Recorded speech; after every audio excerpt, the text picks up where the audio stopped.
You know, sometimes we take the Holy Spirit for granted, our comforter, okay? The one who leads us, who guides us, who's there to love us.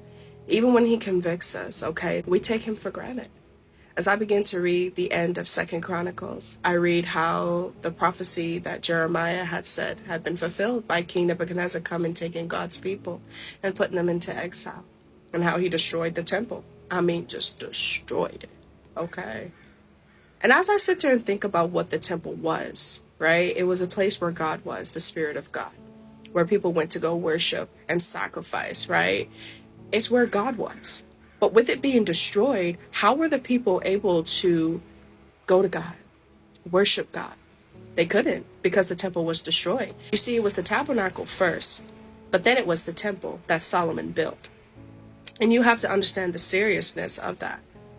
But for 70 years, they were in exile until King Cyrus came and got the people out.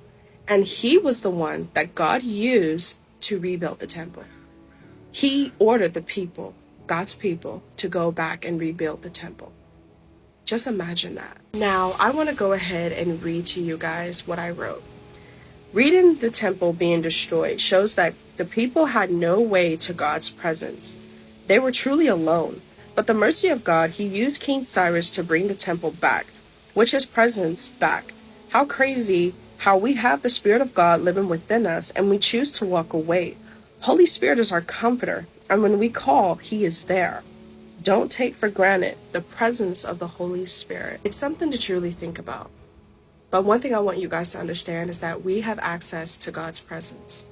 We have access to Holy Spirit 24/7. We're not where he's upon people, okay? Because even during the exile, God did use people and the Spirit was upon people. But the temple was very important. You have to understand that. A lot of times we sit up there, we do what we want to do, be on our phone, you know what I'm saying, not getting in our word, not really understanding that Holy Spirit wants that fellowship with us. He wants that. And we take it for granted. We don't understand how amazing it is to have him. And how without Holy Spirit, we cannot complete our walk with Christ. He is there to help us. Okay? And you have to understand that. So I want to let somebody know, don't take for granted the precious Holy Spirit. He is there to help us. His presence, you can feel it. It doesn't always have to be extreme. Sometimes it's just a sense of peace. It's just a warm sensation.